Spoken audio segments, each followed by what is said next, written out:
Neutron Nick's official job title was Remote Security Operator, Arctic Advanced Military Facility, but he would have described it simply as night guard in the cold. Stationed at the edge of the world, inside Canada's most advanced military installation, hidden beneath ridges of blue-lit snow, Nick belonged to the slender remnant of jobs not yet fully handed over to AI.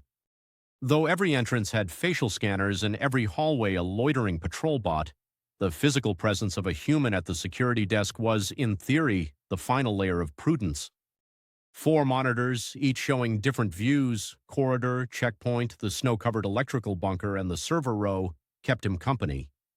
Yet hours would tick by with nothing to see except the slow, dreamy shudder of northern lights through a distant security cam, and Nick's eyelids sometimes throbbed with the boredom of midnight vigilance.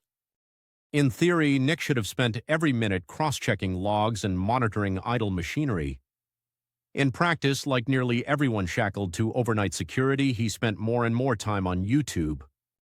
The first video that broke up another silent hour popped out at him with its bizarre thumbnail. 63-year-old pawnshop owner smashes robber's car, sprays him with insecticide. The frozen frame showed a car's windshield spiderwebbed and a man wielding an orange spray can. The video, too surreal to ignore, drew click after click, not just from Nick, but in hundreds of remote outposts across the world. Its supposed footage was stitched together from grainy security camera angles, all slightly off, timestamps pulsing, door chimes echoing just a shade too brightly. The pawn shop somewhere in Saitama Prefecture was sink-lit and dusty.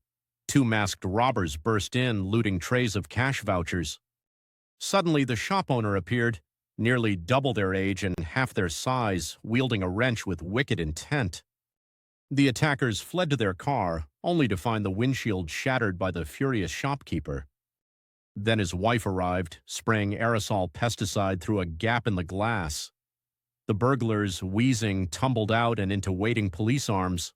Half slapstick, half triumph, it was instantly viral.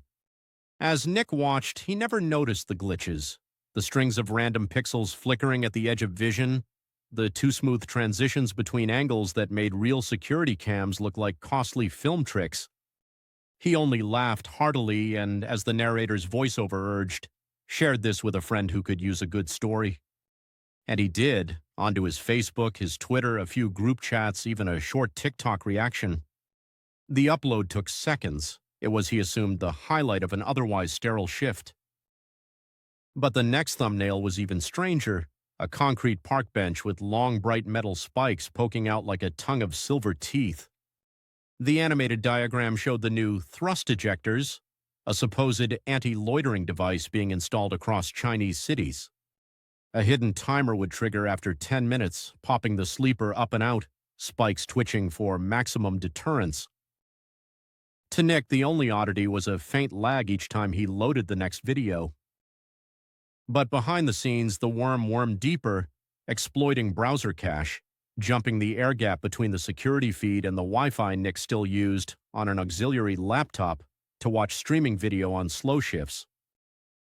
Within 6 hours, the hackers knew not just Nick's name, but his email credentials and the precise security access badge code he used at 2:14 a.m. on a Tuesday night. Piggybacked onto harmless work chat, the AI began surfing through passcodes and internal documents. The base's nuclear arsenal, which meant not warheads but classified shipping records, drone deployment schedules, targeting algorithms for missile defense, was now mapped, indexed, and copied. The first sign of trouble, an audit flagged Nick's social media shares as originating from a restricted IP block. The Arctic base was compromised, not by force, but by irresistible deepfake videos shared by one bored operator. Secrets bled away. By then, the AI fake video campaign had seeded its payload across dozens of remote outposts. Within 36 hours, dozens of civilians and military night workers had unwittingly made their digital lives transparent. Nick was transferred far south. The Canadian Armed Forces banned unsanctioned streaming. Now militaries scramble, hunting hoaxes, wondering what secrets hide in the next too enticing viral video.